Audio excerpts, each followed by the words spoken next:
a wicked woman. It was because she had broken with Billy that Loretta had come visiting to St. Clara. Billy couldn't understand. Her sister had reported that he had walked the floor and cried all night. Loretta had not slept all night either, while she had wept most of the night. Daisy knew this because it was in her arms that the weeping had been done, and Daisy's husband, Captain Kitty, knew too.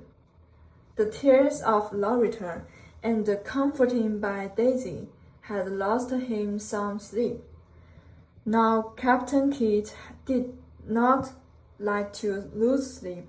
Neither did he want Loretta to marry Billy, nor anybody else. It was Captain Kidd's belief that Daisy needed the help of her younger sister in the household, but he did not say this aloud. Instead, he always insisted that Loretta was too young to think of marriage, so it was Captain Kidd's idea that Loretta should be packed off on a visit to Miss Hemingway. This wouldn't be any Billy there. Before Loretta had been at St. Clara a week, she was convinced that Captain Kidd's idea was a good one. In the first place, though Billy wouldn't believe it, she did not want to marry Billy. And in the second place,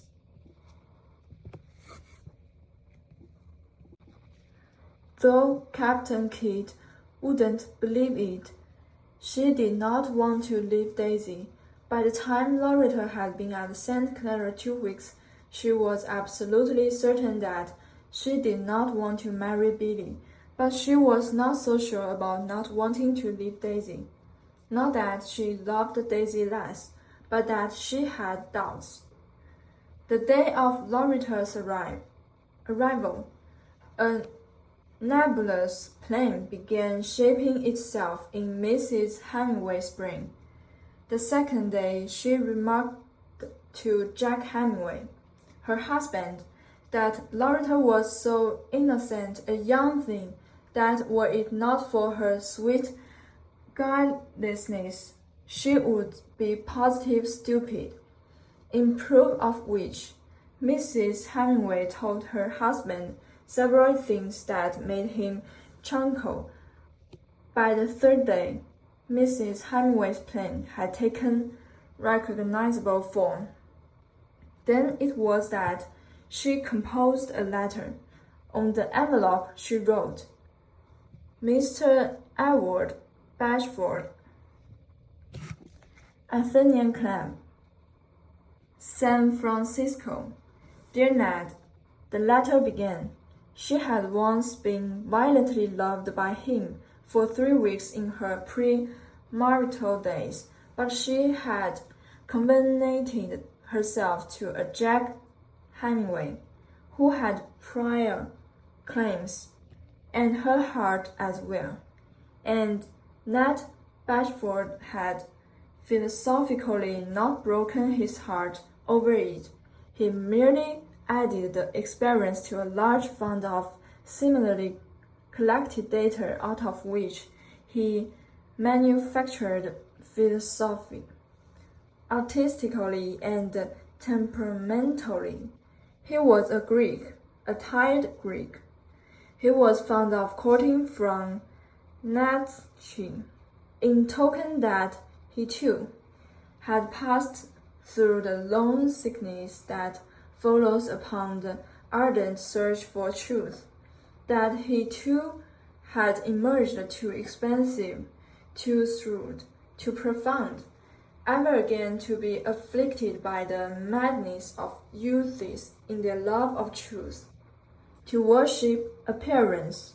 He often quoted, to be in forms, in tones, in words, in the whole Olympus of appearance. This particular excerpt he always concluded with, those Greeks were superficial, out of profundity. He was a fairly young Greek, jaded and worn. Women were faceless and unveracious. He held at such times that he had relapses and descended to pessimism from his wonted high philosophical calm. He did not believe in the truth of woman, but, faithful to his German master, he did not strip from them the airy gauzes that veiled their untruth. He was content to accept them as appearances and to make the best of it. He was superficial, out of profundity. Jack says to be sure to say to you, a good swimming. Mrs. Hemingway wrote in her letter, and also to bring your fishing dues along. Mrs. Hemingway wrote other things in the letter. He told him that at last she was prepared to exhibit to him an absolutely true, unsought, and innocent woman, a more guileless, immaculate bud of womanhood never blushed on the planet, was one of the several ways in which she praised the inducement. And to her husband, she said triumphantly, if I don't marry Ned of this time, leaving unstated the terrible alternative that she lacked either vocabulary to express or imagination to conceive. Contrary to all her forebodings, Loretta found that she was not unhappy at St. Clara. True, Billy wrote to her every day, but his letters were less distressing than his presence. Also, the ordeal of being away from Daisy was not so severe as he had expected. For the first time in her life, she was not lost in eclipse in the blaze of Daisy's brilliant and mature personality. Under such favorable circumstances, Loretta came rapidly to the front, while Mrs. Hemingway modestly and shamelessly retreated into the background. Loretta began to discover that she was not pale or shining by reflection. Quite unconsciously, she became a small center of things. When she was at the piano, there was someone to turn the pages for her and to express preferences for certain songs. When she dropped her handkerchief, there was someone to pick it up, and there was someone to accompany her in ramblings and flower gatherings.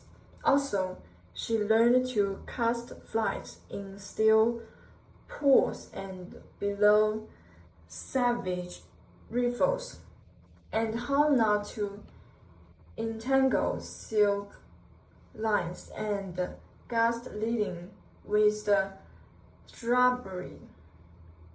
Jack Hemingway didn't care to teach beginners and fished much by himself, or not at all, thus giving Ned Bashford ample time in which to consider Loretta as an appearance. As such, she was all that his philosophy demanded. Her blue eyes had the direct gaze of a boy, and out of his profundity, he delighted in them and forbore to shudder at the duplicity his philosophy bade him to believe lurked in their depths. She had the grace of a standard flower, the fragility of color and the line of fine china. in all of which he pleasured greatly without thought of the life force palpitating beneath and in spite of Bernard Shaw, in whom he believed. Loretta burgeoned. She swiftly developed personality. She discovered a will of her own and wishes of her own that were not everlasting entwined with the will and the wishes of Daisy. She was petted by Jack Hemingway, spoiled by Alice Hemingway, and devotedly attended by Ned Bashford. They encouraged her whims and laughed at her follies, while she developed the pretty little tyrannies that are latent in all pretty and delicate women. Her environment acted as a soporific upon her ancient desire always to live with Daisy. This desire no longer prodded her as in the days of her companionship with Billy. The more she saw of Billy, the more certain she had been that she could not live away from Daisy. The more she saw of Ned Bashford, the more she forgot her pressing need of Daisy. Ned Bashford likewise did something forgetting. He confused superficiality with profundity, and entangled appearance with reality until he counted them one. Loretta was different from other women. There was no masquerade about her. She was real. He said as much to Mrs. Hemingway and more, who agreed with him and at the same time caught her husband's eyelid drooping down for the moment in an unmistakable wink. It was at this time that Loretta received a letter from Billy that was somewhat different from his others. In the main, like all his letters, it was pathological. It was a long recital of symptoms and sufferings, his nervousness, his sleeplessness, and the state of his heart. Then followed reproaches such as he had never made before. They were sharp enough to make her weep, and true enough to put tragedy into her face. The tragedy she carried down to the breakfast table. It made Jack and Mrs. Hemingway speculative, and it worried Ned. They glanced to him for explanation, but she shook his head. "I will find out tonight," Mrs. Hemingway said to her husband, but Ned called Loretta in the afternoon in the big living room. She tried to turn away. He caught her hands, and she faced him with wet lashes and trembling lips. He looked at her silently and kindly. The lashes grew wetter. There, don't cry, little one," he said smoothly. He put his arm protectingly around her shoulder, and to his shoulder, like a tired child. She turned her face. He thrilled in ways unusual for a Greek who has recovered from the long sickness. "Oh, Ned," she sobbed on his shoulder, "if you only knew how weak I am."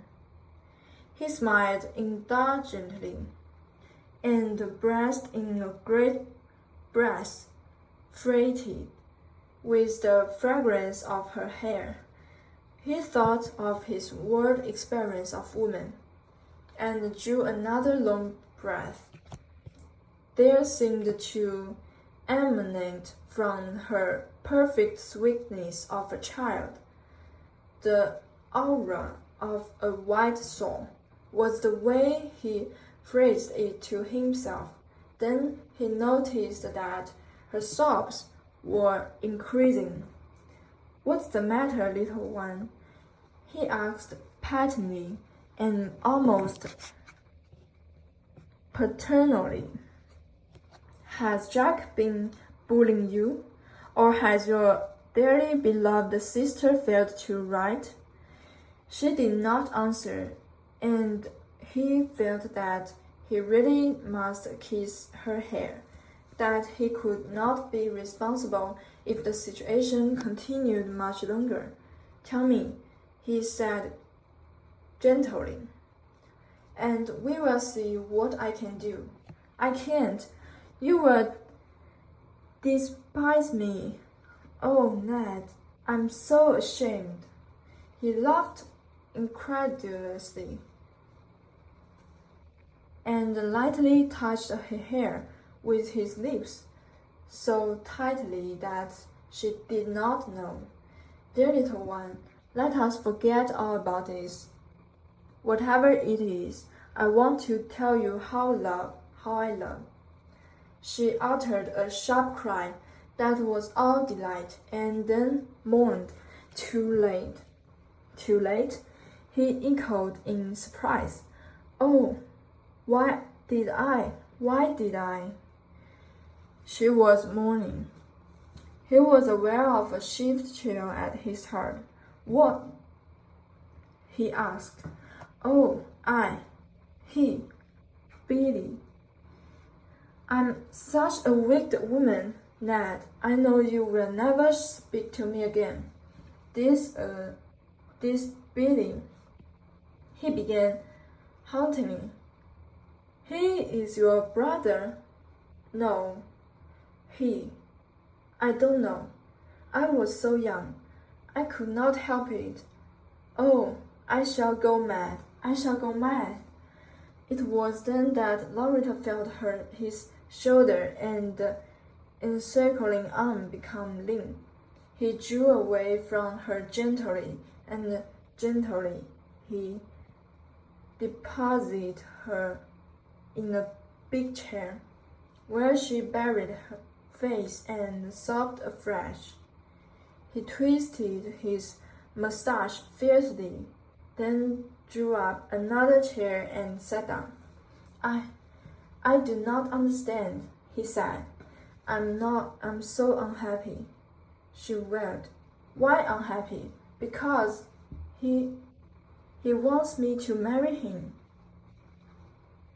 His face cleared on the instant, and he placed a hand smoothly on hers. "That should not make any girl unhappy," he remarked sagely. "Because you don't love him is no reason. Of course, you don't love him." Loretta shook her head and shoulders in a vigorous negative. "What?" Bashford wanted to make sure. "No," she asserted explosively. "I don't love Billy. I don't want to love Billy." "Because you don't love him," Bashford resumed with confidence, "it's no reason that you should be unhappy just because he has proposed to you." She sobbed again, and from the midst of her sobs she cried, "That's the trouble. I wish I did love him. Oh, I wish I were dead." "Now, my dear child, you are worrying yourself over trifles." His other hand crossed over after it met and rested on hers. "Women do it every day. Because you have changed your mind, or did not know your mind. Because you have, to use unnecessarily harsh word, jilted a man." Jilted. She had raised her head and was looking at him with tear-dimmed eyes. "Oh, Ned, if that were all." Oh? He asked in a hollow voice, while his hand slowly retreated hers. He was about to speak further, then remained silent. But I don't want to marry him. Loretta broke forth protestingly. Then I shouldn't, she counseled. But I ought to marry him. Ought to marry him? She nodded. That is a strong word. I know it is. She acquiesced while she strove to control her trembling lips. Then she spoke more calmly. I am a wicked woman, a terribly wicked woman. No one knows how wicked I am, except Billy. There was a pause. Ned Bashford's face was gray, and he looked queerly at Loretta. Billy knows. He asked finally. A reluctant nod and flaming cheeks was the reply. He debated with himself for a while, seeming like a diver, to be preparing himself for the plunge. Tell me about it. He spoke very firmly. You must tell me all of it. And will you ever forgive me? She asked in a faint, small voice. He hesitated, drew a long breath, and made a plunge. Yes, she said desperately. I will forgive you. Go ahead. There was no one to tell me, she began. We were with each other so much. I did not know anything of the world then. She paused to meditate. Bashford was biting his lips impatiently. If I had only known, she paused again. Yes, go on, she urged. We were together almost every evening. Billy, he demanded with a savageness that startled her. Yes, of course, Billy. We were with each other so much. If I had only known, there was no one to tell me. I was so young. Her lips parted as though to speak further, and she regarded himself anxiously. The scoundrel. With the explosion, Ned Bashford was on his feet, no longer a tired Greek, but a violently angry young man. Billy is not a scoundrel. He is a good man. Loretta defined it with a firmness that surprised Bashford. I suppose you were telling me next that it was all your fault, he said sarcastically. She nodded. What? She shouted. It was all my fault, she said steadily. I should never have let him. I was to blame. Bashford ceased from his pacing up and down, and when he spoke his voice was resigned. All right, he said. I don't blame you in the least, Loretta, and you have been very honest. But Billy is right, and you are wrong. You must get married. To Billy? She asked in a dim, faraway voice. Yes, to Billy. I will see to it. Where does he live? I will make him. But I don't want to marry Billy, she cried out in alarm. Oh, Ned, you won't do that? I shall, she answered sternly. You must, and Billy must. Do you understand? Loretta buried her face in the cushioned chair back and broke into a passionate storm of sobs. All that Bashford could make out at first, as he listened, was, "But I don't want to leave Daisy. I don't want to leave Daisy." He paced grimly back and forth, then stopped curiously to listen. How was I to know? Loretta was crying. He didn't tell me. Nobody else ever kissed me. I never dreamed a kiss could be so terrible. Until he wrote to me. I only got the letter this morning. His face brightened. It seemed as though light was dawning on him. Is that what you are crying about? No. His heart sank. Then what are you crying about? He asked in a hopeless voice. Because you said I had to marry Billy, and I don't want to marry Billy. I don't want to leave Daisy. I don't know what I want. I wish I were dead. He nerved himself for another effort. Now look here, Loretta. Be sensible. What is this about kisses? You haven't told me everything. I don't want to tell you everything. She looked at him beseechingly in the silence that fell. Must I? She quavered finally. You must. He had imperatively. You must tell me everything. Well then, must I? You must. We. She began falteringly. Blurted out. I let him, and he kissed me. Go on, Bashford commanded desperately. That's all, she answered. All? There was a vast incredulity in his voice. All? In her voice was an interrogation no less vast. I mean, nothing worse. He was overwhelmingly aware of his own awkwardness. Worse? She was frankly puzzled, as though there could be. Billy said. When did he say it? Bashford demanded abruptly. In his letter I got this morning, Billy said that our kisses were terrible if we didn't get married. Bashford's head was swimming. What else did Billy say? He asked. He said that when a woman allowed a man to kiss her, she always married him.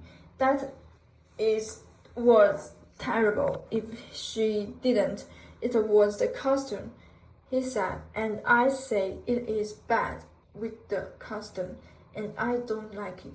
I know I'm terrible, she added defiantly. But I can't help it. Bashford absent-mindedly brought out a cigarette. Do you mind I smoke? Do you mind if I smoke? He asked as he struck a match. Then he came to himself. I beg your pardon, he cried, flinging away match and cigarettes. I don't want to smoke. I didn't mean that at all. What I mean is, he bent over Loretta, caught her hands in his, then sat on the arm of the chair and softly put on one arm around her. Loretta, I am a fool. I mean it, and I mean something more. I want you to be my wife. He waited anxiously in the pause that followed. You might answer me, he urged. I will, if... Yes, go on, if what? If I don't have to marry Billy. You can't marry both of us, he almost shouted. And it isn't the costume. What Billy said. No, it isn't the costume. Now, Loretta, will you marry me? Don't be angry with me, she ported demurely. He gathered her into his arms and kissed her. I wish it were the costume, she said in a faint voice, from the midst of the embrace. Because then I'd have to marry you, Ned. There, wouldn't I?